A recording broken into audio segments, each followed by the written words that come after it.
မင်္ဂလာပါခင်ဗျာအဲ့ဒီမြန်မာကနေပြီးတော့မတ်လ9ရက်နေ့ဘာတလောမှာရှိတဲ့ထူးခြားတဲ့သတင်းတွေကိုတင်ပြပေးမှာဖြစ်ပါတယ်ပထမဆုံးတင်ပြပေးလိုတဲ့သတင်းတွေကတော့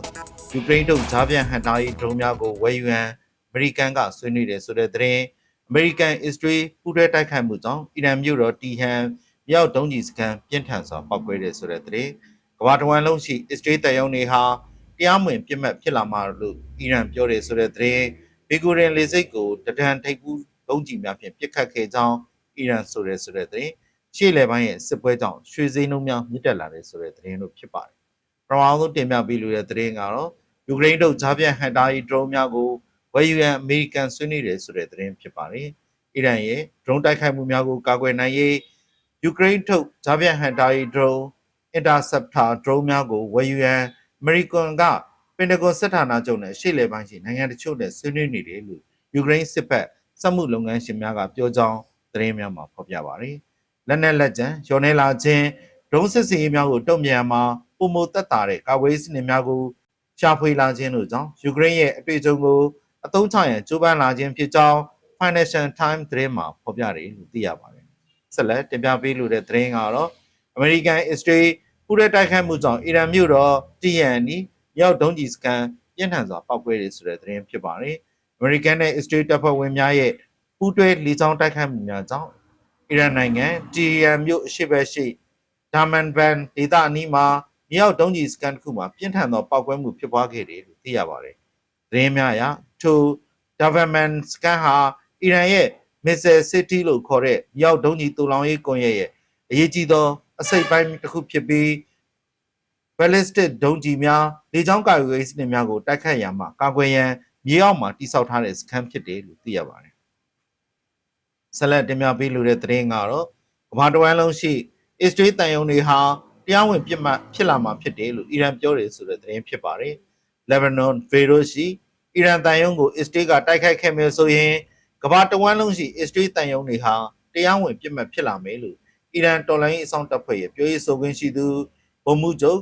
်အဗိုဇတ်ချီကာချီကသတိပေးလိုက်တယ်လို့သတင်းများမှာဖော်ပြပါတယ်။လက်မနော်ရှိအီရန်တန်ယုံကိုတိုက်ခိုက်မယ်လို့အစ္စရေးကချိန်ချောက်ထားပြီး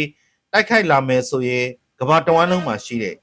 အစ္စရေးတန်ယုံတွေဟာပြစ်မှတ်ထားခံရမှာဖြစ်တယ်လို့ချီကာချီကပြောပါတယ်။အီရန်အနေနဲ့ကတော့နိုင်ငံတကာဥပဒေတွေကိုလေးစားမှုရှိပေမဲ့အစ္စရေးရဲ့စစ်ရေးရာလှုပ်ရှားမှုတွေမှာအကန့်အသတ်မရှိဖြစ်နေတယ်လို့အီရန်ဗိုလ်မှူးချုပ်ကတုံ့ပြန်ထားပါတယ်။အမေရိကန်နဲ့အစ္စရေးကလွဲပြီးအီရန်ဟာကမ္ဘာပေါ်မှာဘယ်နိုင်ငံထဲမှာပြိပက္ခရန်လိုမှုတွေမရှိဘူးလို့ပြောကြောင်းသတင်းများမှာဖော်ပြပါတယ်။ဆက်လက်တင်ပြပေးလိုတဲ့သတင်းကတော့ဘင်္ဂွင်လေဆိပ်ကိုဒရန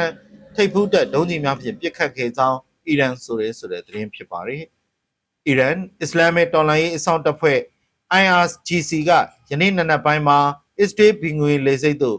ပောက်ကွဲစေတတ်သောပစ္စည်းဒရန်ငန့်ပါရှိတဲ့ထိပ်ဖူးတက်ballistic ဒုံးကျည်များဖြင့်ပစ်ခတ်ခဲ့ကြောင်းသတင်းများမှာဖော်ပြပါတယ်။ IRGC ရဲ့ထုတ်ပြန်ချက်အရအာယုံတက်ချိန်မှာကိုရမ်ရှာဟာ4အမျိုးအစားဒုံးကျည်များကိုတဲဗစ်မြို့ဘင်ဂူရင်လေဆိပ်နဲ့အဆိုပါလေဆိပ်ရှိအစ္စရေးလေတပ်ရဲ့28ခုမြောက်လေအုပ်ခြေဆိုင်စခန်းကိုဥတီပစ်ခဲ့တာဖြစ်တယ်လို့ဆိုပါတယ်။အစ္စရေးကာကွယ်ရေးတပ်ဖွဲ့ IDF ရဲ့အဆိုအရညမှာအစ္စရေးသို့အီရန်ကပစ်ခတ်ခဲ့တဲ့ ballistic ဒုံးကျည်အားလုံးကိုလေကြောင်းကာကွယ်ရေးစနစ်ဖြင့်ဂျားဖြတ်ဟန်ထားနိုင်ခဲ့ကြောင်းသိရပါတယ်။နံနက်ပိုင်းမှာပစ်ခဲ့သောဒုံးကျည်တစ်စင်းမှမူမြို့လယ်ရှိလူမရှိသောကွင်းပြင်တစ်ခုတည်းသို့ကြားရောက်ပောက်ကွဲခဲ့တယ်လို့သိရပါတယ်။နောက်ဆုံးတင်ပြပေးလိုတဲ့သတင်းကတော့အရှိလေပိုင်းစစ်ပွဲကြောင့်ရှစ်စင်းနှုန်းများမြင့်တက်လာတယ်ဆိုတဲ့သတင်းဖြစ်ပါတယ်။အရှိလေပိုင်းဒေသမှာဖြစ်ပွားနေတဲ့စစ်ပွဲကြောင့်ရှစ်စင်းနှုန်းများဆက်တိုက်မြင့်တက်လာပြီးဘေးကင်းလုံခြုံမှုရှိသောပိုင်ဆိုင်မှုများအတွက်ဝယ်လူကမြင့်တက်လာအောင်လှုပ်ဆော်ပေးခဲ့တယ်လို့သိရပါတယ်။ American, Israel, အီရန်တို့ကြားအပြန်အလှန်ပစ်ခတ်တိုက်ခိုက်မှုများဆက်တိုက်ဖြစ်ပွားလာပြီးနောက်စံချိန်ပြီးရွှေချောင်းစင်းတို့မှာ1.1ရာခိုင်နှုန်းထိမြင့်တက်လာပြီးတောင်စလင် American ဒေါ်လာ9200နီးပါးခန့်ရှိလာတယ်လို့သိရပါတယ်။ American, Israel တပ်ဖွဲ့တို့က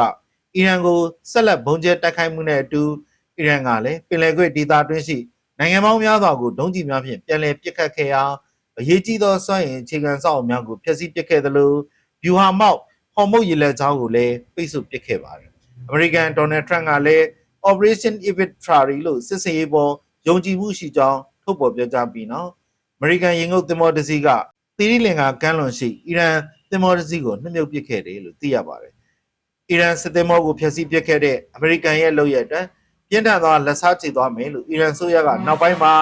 ဂရိပြုပြောဆိုခဲ့ကြောင်းလည်းသိရပါတယ်စစ်ပွဲကြောင့်ဈေးနှုန်းများမြင့်တက်လာသည်နဲ့အမျှအမေရိကန်ကလည်းမြင့်မားတဲ့သွင်းကုန်ဥပဒေများကိုပြဋ္ဌာန်းရန်ပြင်ဆင်နေခြင်းကြောင့်ကမ္ဘာလုံးဆိုင်ရာကုန်သွယ်ရေးမှာနောက်ထပ်လှုပ်ခတ်မှုများကြုံတွေ့လာနိုင်ရာကြောင်းသုံးသပ်ပြောဆိုမှုများလည်းရှိနေတယ်လို့သိရပါတယ်ခုဖော်ပြပေးခဲ့တဲ့သတင်းတွေကတော့